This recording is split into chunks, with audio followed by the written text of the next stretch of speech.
Hey everyone, welcome back to another episode of Real Talk with Rachel Awtrey, where I help you delight in life and find joy right where you are, no matter what. And today's episode is one with Alyssa Bethke. She is the real deal. I feel like I need to say that before we start. She is fun. We have so many mutual friends, so I can actually say I really think we would be friends in real life if you weren't. Oh, wait. Now you're closer, though, so maybe there's a possibility. This is me shooting my shot. But she's awesome. I'm so honored to be able to bring her to you guys today because of just the ways that we share life and our seasons. She just can actually speak to where we are because she knows it, too. So we're going to cut the fluff, have some real talk. You'll leave with so many different practicals that you can apply right now, where you are, no matter what. So let's have some real talk. Hey, Alyssa.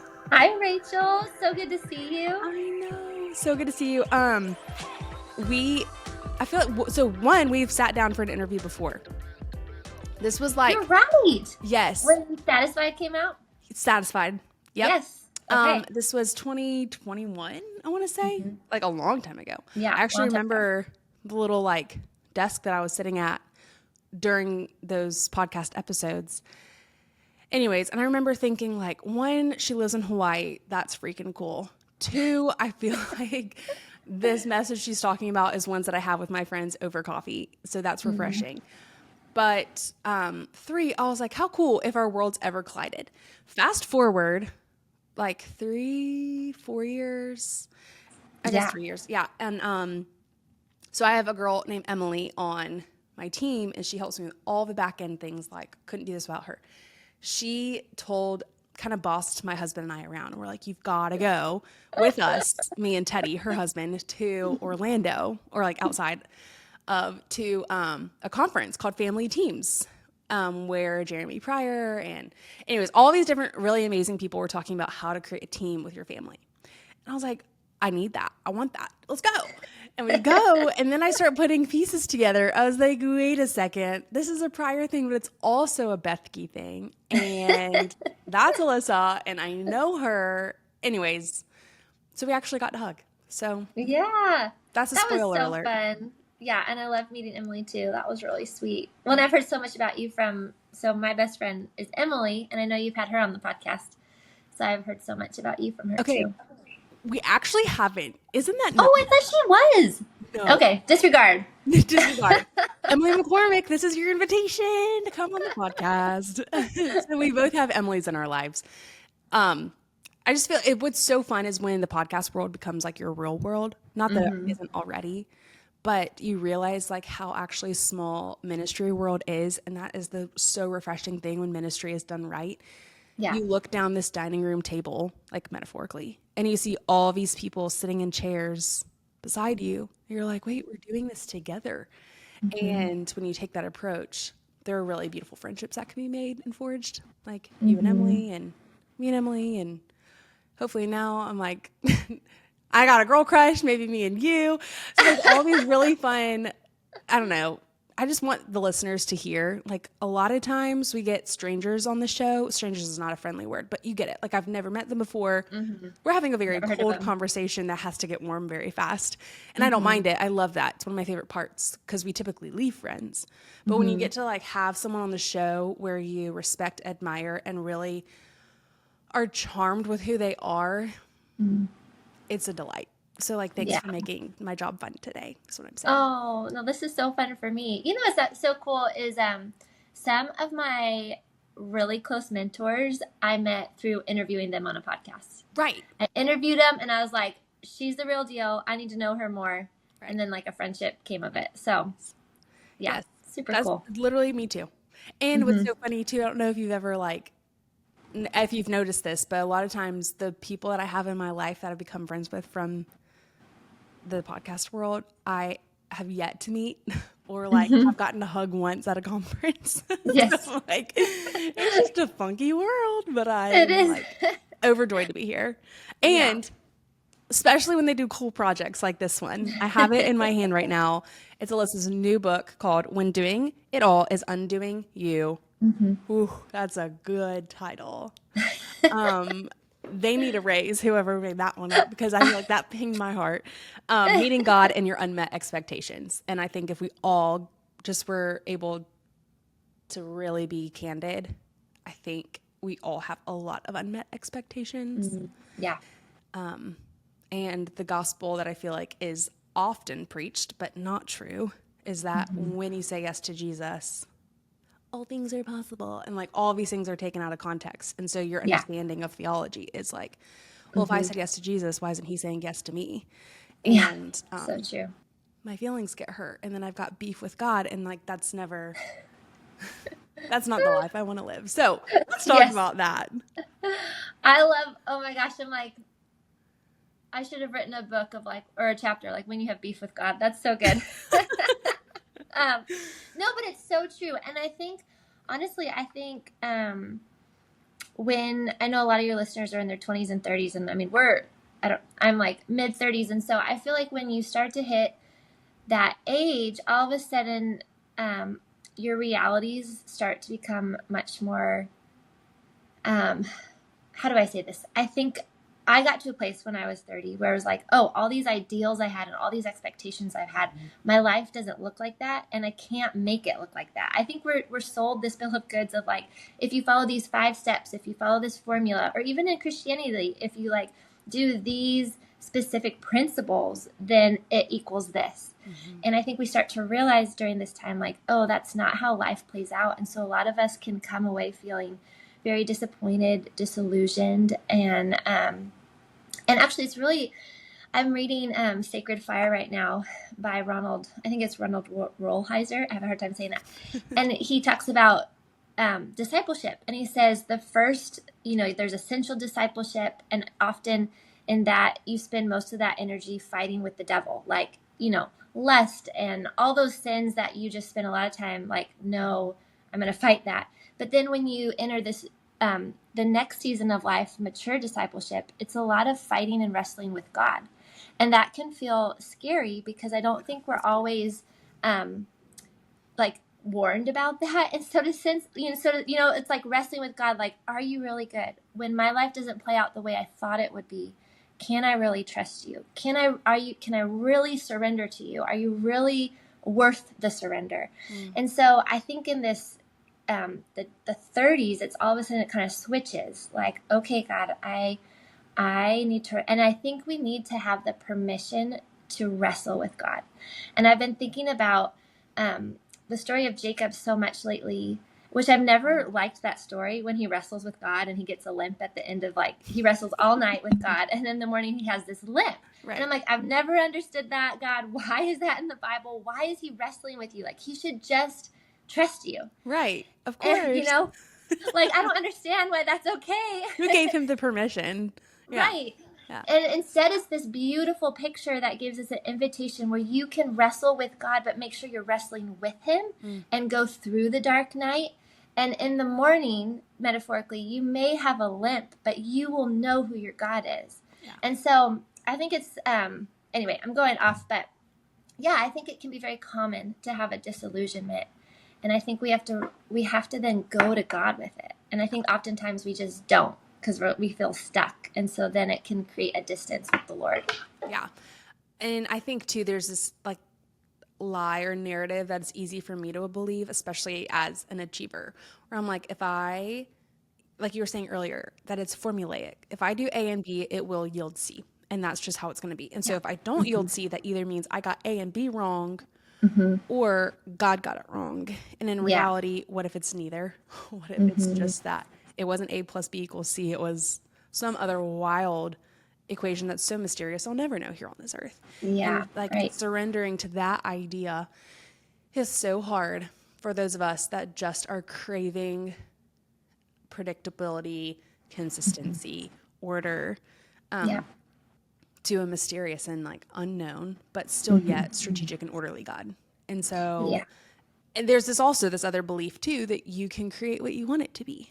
Yes. Like, make the life that you want to live. Yep. But like, what if a tragedy happens tomorrow that I could never have controlled? My life will not look like what I desire it to be. And that's kind of my story. And so leaning into then that of being like all the expectations that I had that maybe I could have worked hard for enough are no longer options on the table. And then you're left with this grief. I'm speaking, I mean, like, can you tell that this is a place I'm seeking healing for? But then you're left with this place of grief where then you feel a little bit of shame about it because you're like, I feel bad that I don't like what's happening because I do know in my mind, cerebrally, like, what God says is good and true and his ways are better than mine. But I don't like his ways, and I do believe mine are better than his in this moment. Can get really cluttery and create a chasm between us and the Lord. And so can we talk to the girl for a moment and just like set the record straight that maybe is feeling very spiritually dry, distance from the Lord, where she's like, I know it to be true with my mind. I want to know it to be true with my heart. And like, I missed being in that place. I desire to be back. But like, again, is he worthy to be trusted? I'm not sure anymore. Very honest and very, very common and natural for like our humanity. So I just want to like bless you with the permission, but like, let's get out of it. How do they move forward? Yeah. Oh my gosh. I feel like if you're not in that season now, you probably will be, or you have been. Like, I feel like that's a very, it's very common in it's like with any relationship, like take marriage, there's going to be, it's not all honeymoon and like, I just want you all the time. And I love, like, it's just, there's seasons of dryness in relationships and friendships. And then when you talk about the Lord and what we were talking about with disappointments and disillusionments, and it's like, we can get stuck. And so I think when you first asked that, two things came to my mind. I think two things that can cause that often are, one, we simply are running too fast. And so we don't make time for God and we don't make time for our own hearts. I think I talk a lot about in the book of, Dallas Willard has this great quote that it's not about your accomplishments, but it's about the person you're becoming. And actually the greatest gift you can give to people is your transformed self, not your resume. And so I think it's in the very front of your book. I literally just read it. Yeah. It's such a good quote. And so I think a lot of times we are so busy and so caught up and like task oriented, and we have to do all these things. And especially when we just are bearing the responsibility of life. You have a job, you might be married, you might have kids, you might have a house to take care of. It can just feel like we just have to fit God in, like, check off the reading the Bible or going to church, or we just simply don't. And so I think that creates disconnection if we're just too busy, and also if we're not self-aware of our own heart. Like, I read this great quote this morning of, all of us are self-conscious, but oftentimes we're not self-aware. And so we have to take time to let our heart breathe. Like, okay, let's check in. How am I doing? When that happened yesterday, why did I get angry? Or why was I sad? Or why did I feel off when that happened? Like, just kind of be curious with our own hearts. And I think when we do that, then we can bring that to God and talk to him about it. But if we just keep numbing and stuffing and being so fast about our day, then we lose that connection and that deep connectedness that we're longing for in relationship with God. And so I think that's one. And then the other one, what we were talking about with disappointment and disillusionment, I'm like, God, are you really good? Like, and let me premise this with saying, I think a beautiful prayer often is when we don't want God to pray, Lord, may I help me to want you. And the Lord always answers that prayer. He loves it when we want to want him. And the Spirit moves in us to desire him. So I think that's foundational. But I think also then when we finally get to that place of like, okay, we are spending time with God and we do want to be with him, but we're afraid of bringing the thing to him. Like, God, if I actually talk about that, if I actually admit how disappointed I am, if I actually open that part of my heart, I'm really scared what your answer is going to be. I'm really scared that you may not meet me there, or I may not like your answer. And I think that is so real and common. But I think we have to risk bringing it to God. And every time I do, I'm surprised by God's kindness and his love and his grace that meets me.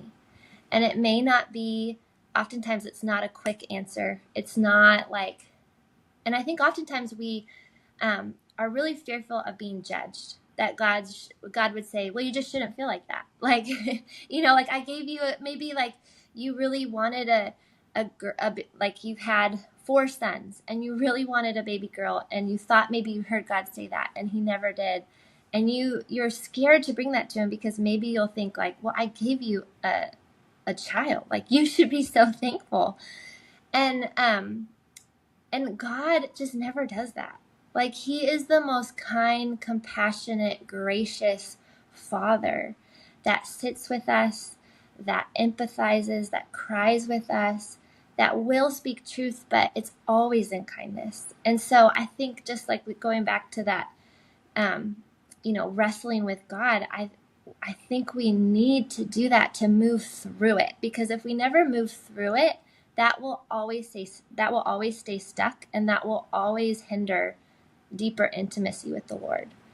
And sometimes that is like asking a mentor, can you please help me work through this? Can you pray with me? Can we grieve together? Can I just like pour it all out and you help me come to the feet of Jesus?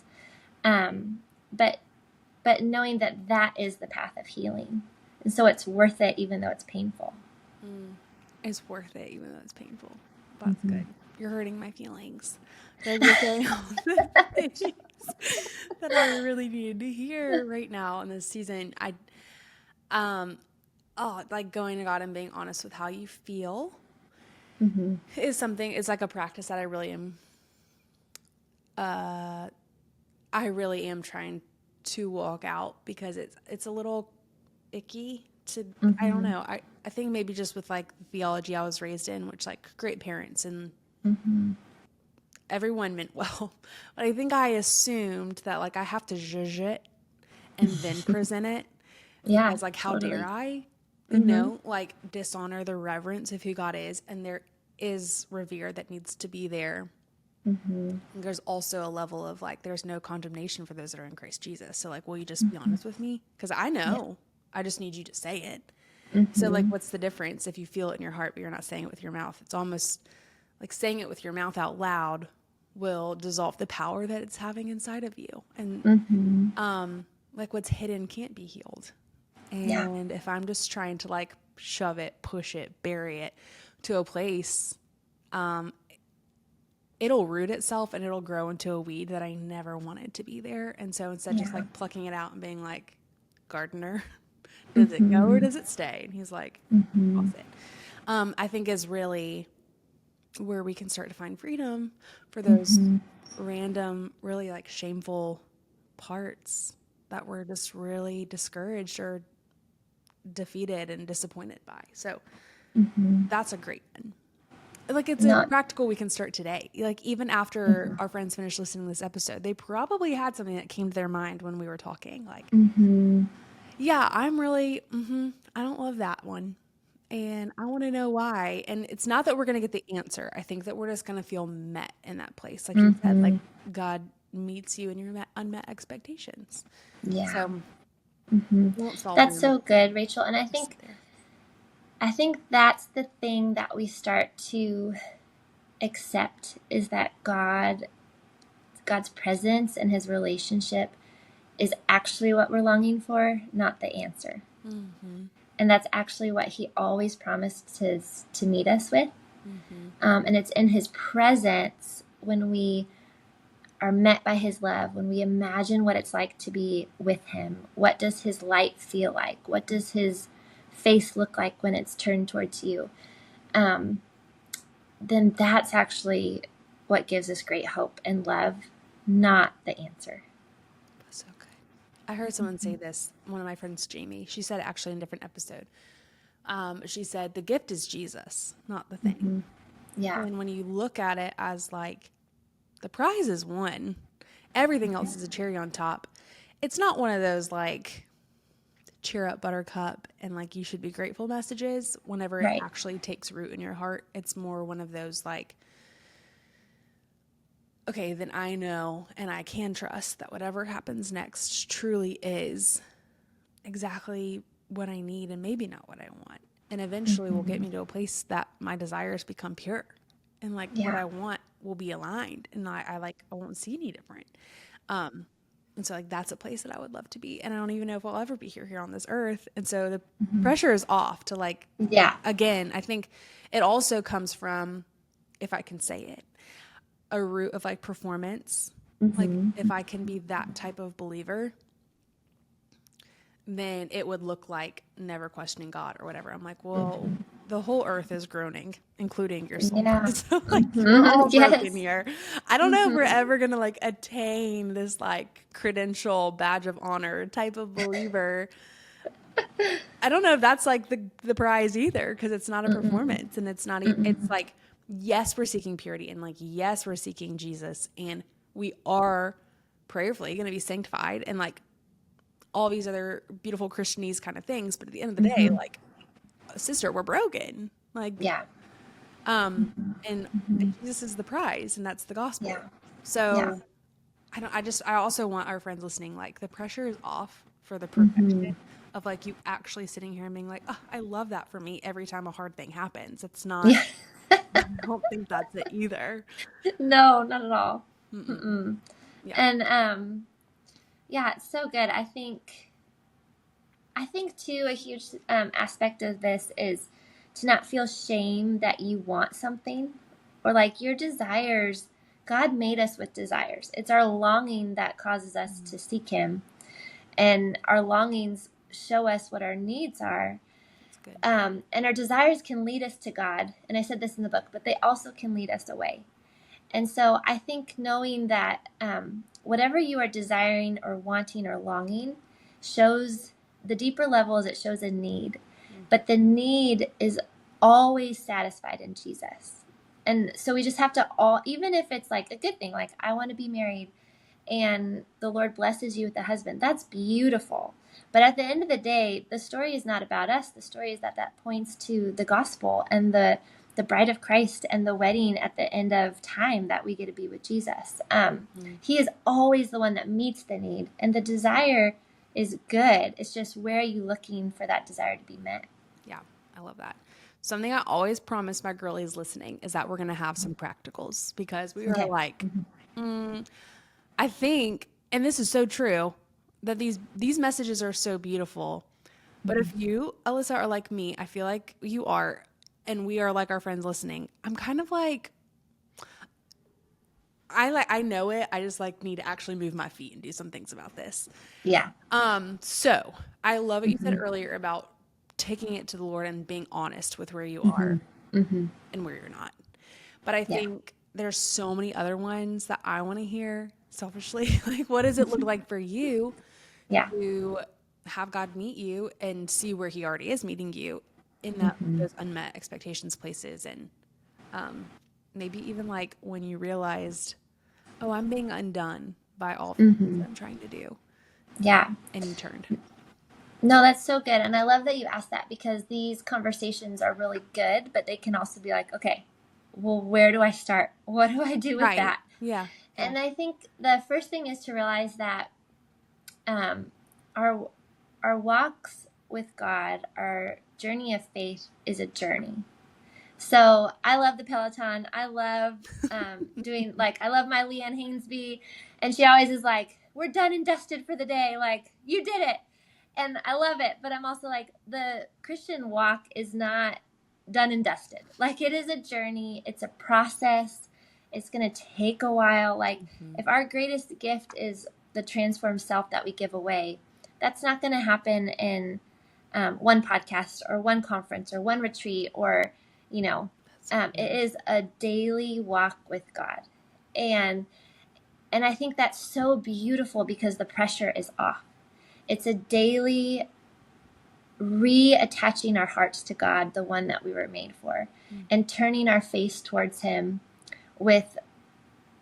in all seasons. Whether you are in a spring season right now in life, you're seeing all the prayers answered, and it's just a beautiful season of fruit and growth. Or you're in a winter season where it feels like it's been dark. You don't see the answer. You feel desperate. Like, God, have you heard my voice? Are you going to rescue me?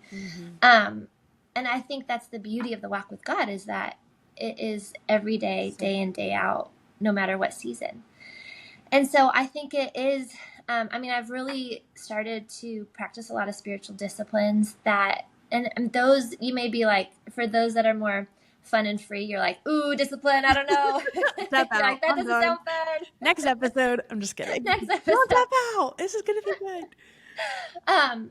But there's a lot of different disciplines. There's ones that are real celebration and like fun, and you add, and then there's one like feasting, celebrate, all those. But then there's also ones that take away, like fasting. And I'm not saying you have to do everything right away, but just start choosing one or two. And so a couple that I have really been game changers for me, that would be under like the category of silence and solitude. So it's really just being able to quiet my mind, get away from distractions for a little bit. And for anyone that's like, well, you don't know my life, I have so many kids, or I have a job that's so busy, where would I find that time? I'm talking, it could be 2 minutes. It could be 10 minutes. It could be a whole day, or like walking yourself in the bathroom for a good shower.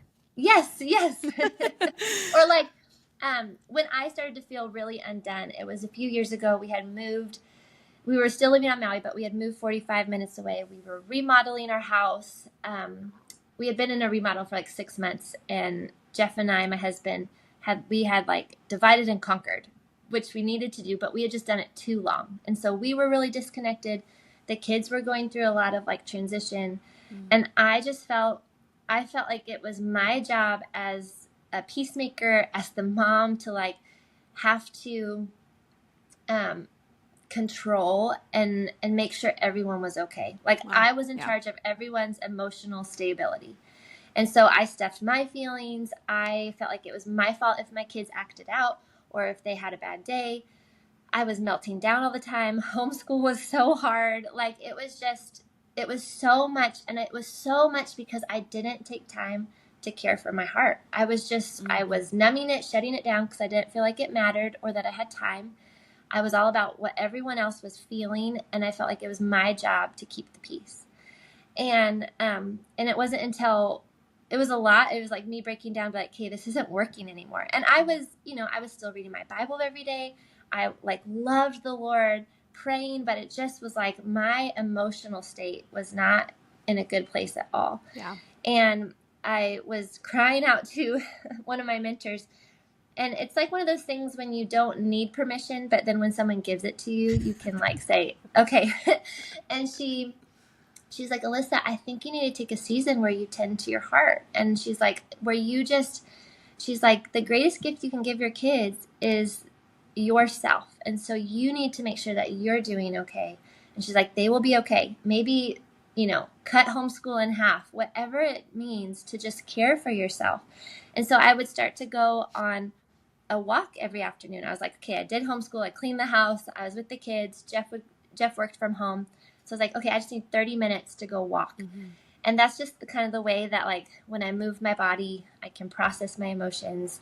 And I would ask, and I think the beautiful things about silence and solitude, it's like, it's so much more simple than we make it to be. It's just choosing to be and to like be with Jesus. And so that was like, I would get away. So solitude, I wouldn't listen to music. I wouldn't listen to my friends' messages. I would just like be. And then I would ask myself these two questions. I would ask, Lord, where have I felt your presence today? And where have I not felt your presence today? And it always worked out that one, I came away seeing like, oh, the Lord was with me, and I could see his goodness. I could give thanks. And the areas where I felt like he wasn't present, it was always because I needed to be honest about a disappointment, a frustration. I was believing a lie. And so it gave me this opportunity to reconnect my heart to the Lord and have a new perspective for the rest of my day. And so that is like a very a practical, simple like example of one way I practice just being away with the Lord, and connecting my heart to His. So it's a lot of like just simple questions. There's one that I've been trying to practice lately where in the morning I'll close my eyes and I'll put my feet on the ground and I'll set a timer for 10 minutes, which that may sound really long for some people. So maybe it's 2 minutes. And I'll just let my body relax, and I'll start doing like the box breathing, which if anyone knows that, it's like breathe in for 4, hold for 4, let out for 4. And I'll say a really simple phrase. So I might say Yahweh, I might say I am here, I might say Christ is in me, you are for me, whatever it is. And it's just like, I just repeat it over and over. And sometimes that's all it is. So it's like I get grounded. I remember that God is with me. And sometimes it's like all of a sudden something will come up. Like I'll have a real pain in my body and I'm like, okay, what's that about? Am I feeling anxious? Is there something I need to talk about with the Lord? Or maybe something from yesterday comes up and I'm like, ooh, I really need to talk that out with God. I need to like cry about that for a little bit. But it's just these like really simple, practical things that we can do that cause us to slow down and actually, like, I know it sounds weird, but like let your heart breathe a little bit and then bring it to God. That's good. I think that's totally like, that's probably going to be one of the biggest takeaways for people, I think, is that we just live in such a like hurried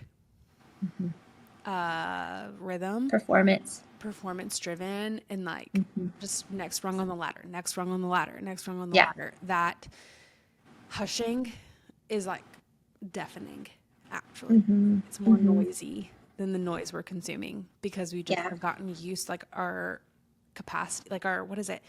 I guess just like our standard is already so loud that if you were to take away the noise, you're like, wait, my ears are ringing. At least that's me, literally. Like if my husband takes the boys away for the afternoon, I sit on the couch and I'm like, it actually hurts a little bit. Not because I miss them. I love them, but I don't miss them right away. I'm just like, it just is weird. And so that I think is like an incredible way to challenge your mind, your body, and your soul. And how beautiful that, like, I don't know. It always for me comes back to how generous God is to give us the body we have with the strategy He created it with. He's like, I just want you to be in tune with what I've given you. Like I'm in tune with what I've given you because you will have access to a lot of the answers to a lot of the questions that you're wondering. You just take the time to just sit with it for a moment. And so like you, there are moments where I'm like, my heart is racing a little bit. Like, maybe I'm really anxious about whatever our next activity or adventure is. And like, I can go to God and like ask for discernment. Like, do we go? Is it a me thing? Do we all need to go? What is this? And just, I guess navigating that with discernment gives me the permission that I didn't really need.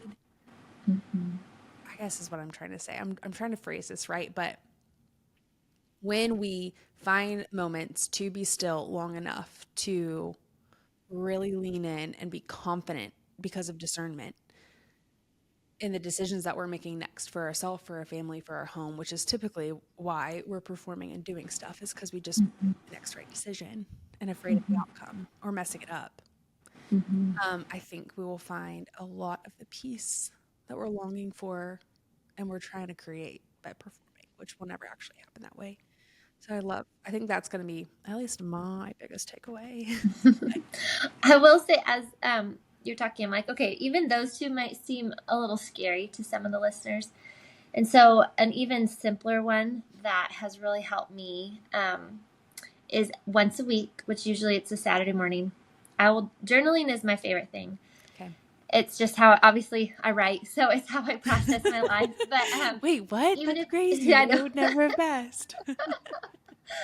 I've considered often. I have journals from when I was like 8. Like, do I burn these? Do I keep them? I don't know. Anyway, even if you're not a journaler, I'm sure you can bullet point. And so I'll just reflect on the week, and I will write what am I glad about?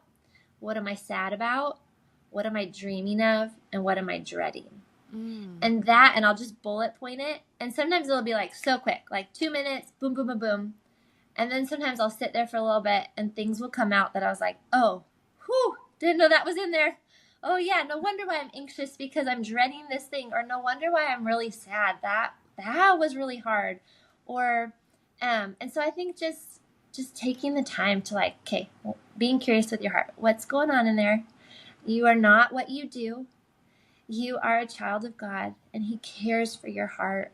And so giving time and space to just bring that before God is really good. And I also want to speak to, because I know I've talked a lot in the podcast about performance.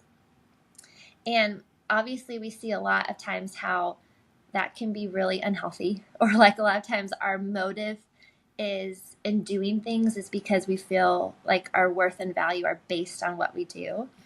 But I also, and that is the unhealthy part, but we also are made to do work. Like God loves us and he cares about our hearts. And it's when we sit with God and know who we are in him that then we go out and work.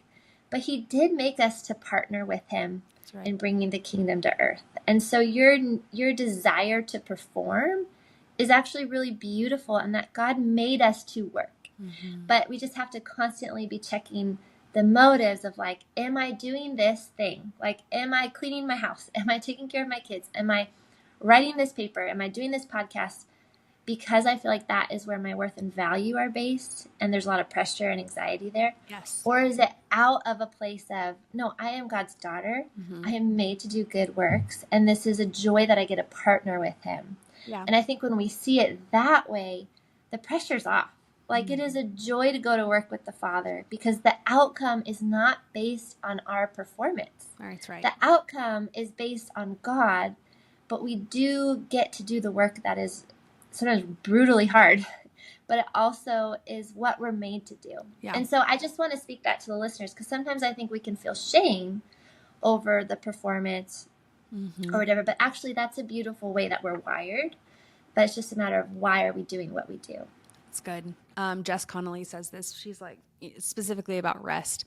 She's like, are you doing it for rest or from rest? Are you doing this for love or from love? Like, yeah, why so good. Are you doing it? It's not what you're doing. That's bad air quotes. If you're not watching, like it's why are you doing the things you're doing? And that is that's like a good indicator for like where you're channeling it. So I love that. Check it, channel it. Because what you're doing, that's good. Check it, channel it. The hard part, like the difficult, tricky place that I think we can get stumped is the why. So another good little barometer. Alyssa, I'm like, just give us a list, girl. Boss us around. I'm like, one of the things that my Emily and I say a lot is, I mean, it's from The Incredibles. It's not like super spiritual, but she's like, pull yourself together, like Edna mode. Yes. And I feel like this is one of those. Alyssa's like, pull yourself together, but in a really kind way that we all need. Like, girlfriend, it's not about you, but how beautiful that God does care so much about you. Yes. That he gives us the opportunity to do this with him. Yeah. And so good. Not to impress him, not to get to a new level with him. Like the levels are unlocked. Okay. And you have access to all of them. I mean, and there's permission for you to sit in different spaces with God. But the point is that he's with you too. And I just don't want us to miss that. So for anyone that this message was just a exhale, like me, I highly recommend When Doing It All is Undoing You by our girl Alyssa. Tell us, where can they get it, find it, pre-order it, all the fun things. Plug yourself. Yes, thank you, Rachel. I have a funny story about that. You can buy it anywhere books are sold. If you pre-order it, which is absolutely amazing and actually helps get the books out to bookstores. When they're pre-ordered, then bookstores will be like, okay, there's a need. We need to put it in our bookstores. So that's the best way to love your author friends. Yes. Is to pre-order their book, which is not free. But then once you read it, you can then leave a review that is free. Okay? Yeah. Like those are the two things. I'm like, begging you, pre-order the book and leave a review. That's all you got to do. And actually, a pre-order is in your best benefit because you can buy it now and you're guaranteed the cheapest price from now until when it comes out in September. So, yeah, anywhere. And then we'll be doing pre-order incentives soon that I'll announce on my social. So it's going to be real fun. Yay, I'm so excited. Okay, and then people can find you and Jeff and all the fun things that y'all are doing because you just moved to Nashville to a beautiful home that I'm like loving all of the home content. Y'all need to go follow along, not only because she's amazing, fun, big sister presence online, but because I'm like loving y'all's venture over here to like the southeast part of America. You're so welcome. Sweet. Glad to have you. Thank you. Yeah. We're so happy to be here. I know my house, I'm in the only room right now that is clean. So every house in the, our container just came Friday, so it's wild, but this room is doing good. Good. Okay. So excited. One last question I'd love to ask. Mm-hmm. What is something that you are loving these days that you have to share with our friends that are listening? Could be anything. Oh, what a great question. Everyone always looks around the room that they're in. Isn't that funny? Like, what am I? Surely it's surrounding me somewhere. I know. I'm like, am I wearing it? My life has been such a whirlwind the last 2 months because we moved across the country. Go figure. I'm like, what am I loving? Okay, the first thing that came to my mind, my Apple Watch died on when we moved, which was totally fine. And all I really want for a watch is to keep track of my steps and to tell me the time. And so I didn't go with an Apple Watch. I actually got one called Garmin. Oh yeah. It's but I really like it because it's a little more feminine looking, if I can say that. And it actually has all the text come through, but it just feels less stimulating. Mm-hmm. So I'm really enjoying my Garmin, and I really like keeping track of my steps to make sure I'm moving throughout the day. What is your step goal for the day? Right now it's 10,000, but I would love to be at 12. That would be ideal. It's just not in the cards for this Are you season, one of the girls where it's you're about to go to bed and you're at 8,700 and you're like, I'm going to go out and get that 1,300, baby? No, I don't do that. But I will tell you, at our old house, well, actually at this house too, but it just seemed more so at our old house. The kids' bedrooms were upstairs. And when your kids are mine are 10, 8, and 5. When that is the age for bedtime, there's just it's like I would have to go up and down the stairs 5 times for bed. Yes, I need ice in my water. Oh, my stuffy was downstairs. Oh, my book is downstairs. But I like the steps because instead of complaining and oh my gosh, I can't believe I have to do this, or you go do it, or your kids should go do things. But I'm like, okay, I will rejoice at going down these stairs because I'm getting my steps in. So it actually makes me more of a servant. So I'm like, okay, this is good for me. Yeah. You're like, I needed to get the steps anyways. It's fine. Yeah. You need anything else? Right. No worries. I'll go get it. Maybe then I should start counting steps and make me more patient at bedtime, basically. Is what you're saying. No. I love it. Oh, man. No. And get a Garmin. Yes, the Garmin. I feel like when my kids were little, I didn't even have to think about it because you're so busy running around. Mm-hmm. But in this last season, since I'm in school and I write, a lot of my work is just at the computer. So I'm like, I need to move my body more. So anyway, yeah. I love it. The steps. Oh, that's a good one. I like that one a lot. Adding to my Christmas list.